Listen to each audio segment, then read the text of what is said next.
Welcome to the Greater Purpose Podcast. I'm your host, Matt. And today I want to give you some tips on how to get a better sleep. Now, sleep is very important, and there's more and more studies coming out on the importance of sleep. Now, I'm not going to dive into that as much as I will on how you can get a better sleep. So, a little bit of a backstory. About 2 or 3 years ago, I believe, for 6 months, I could not consistently sleep longer than 2 to 3 hours a night.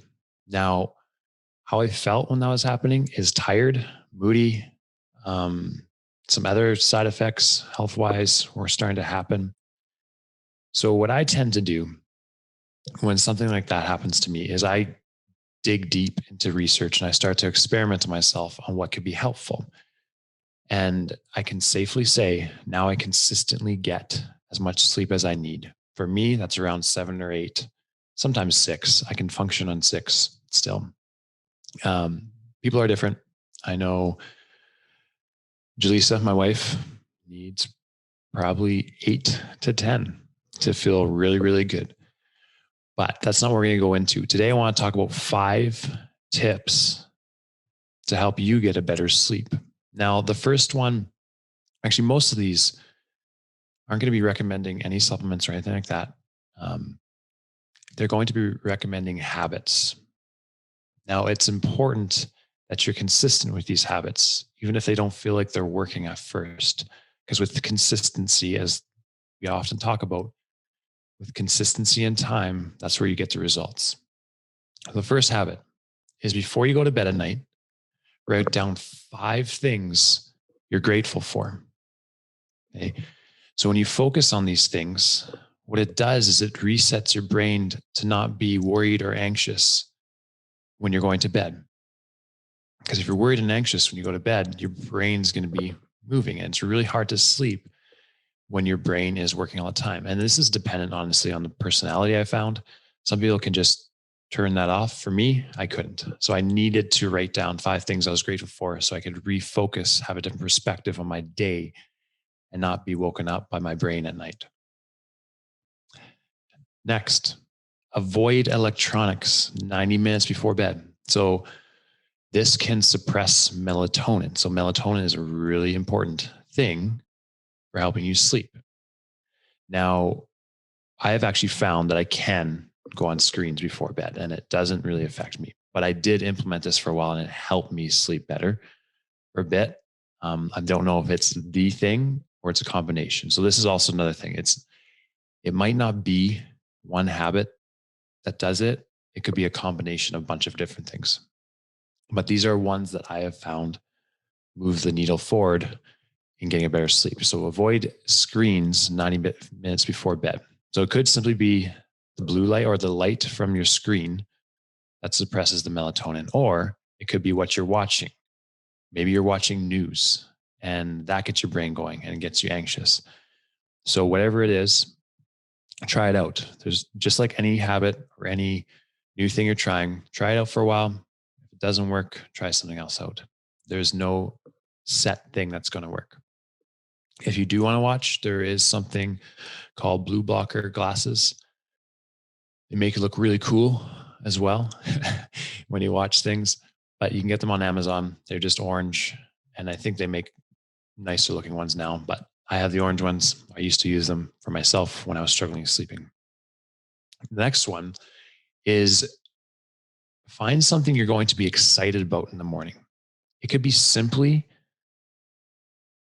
having a cup of coffee, or maybe you're going to make a good breakfast, or maybe you have a coffee date with a friend or something like that. Get excited about something in the morning. It's been shown that actually helps you sleep better. I don't know why, but that's another tip you can use to get better sleep. Now, this one's really important too. Go to bed and get up at a consistent time.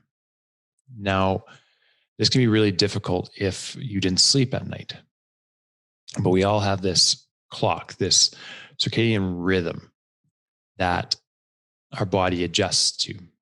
So it's also important that if you go to bed at 11, don't try to go to bed at 8. work your way back by 15 minutes to that 8 o'clock thing over time. And if you are going to bed at, let's say, 10:30, try to get as close to that 10:30 as possible within 15 minutes. With consistency, it'll adjust your clock. Same thing. If you sleep poorly the night before, if you wake up, let's say you usually get up at 8 and you slept poorly and you could only sleep till 4, don't sleep till 10 the next day, or don't go to bed earlier. Try to go to bed at 10:30 so that you don't mess up your sleep schedule. So stay consistent within that window, move it back by 15 minutes as you go along. Next is going to be when you cannot sleep, get out of bed. Get out of bed because you can begin to associate your bed as a non-restful place, right? You don't want to associate your bedroom as a place of stress. You want to get out of bed, read a book, do something that doesn't get your mind going too much. Avoid doing anything stressful avoid doing work unless you just want to be up. So there's the 5 tips. Write down 5 things you're grateful for in the evening. Try to avoid electronics 90 minutes before bed. Write something down or say something you're excited about in the morning. Be consistent in when you wake up and when you go to bed. And get out of bed if you can't sleep. If you can't sleep for longer than 40 minutes to an hour, roughly, get out of bed and do something else so you don't associate it with stress or lack of sleep. So this has been Matt on the Greater Purpose Podcast. If you guys want to learn more about this sleep or about sleep and the benefits, make sure you reach out. I have actually created a sleep program, and I would love for some of you to try it out and see if it's helpful for you. Until next time, I'm Matt. Check you later.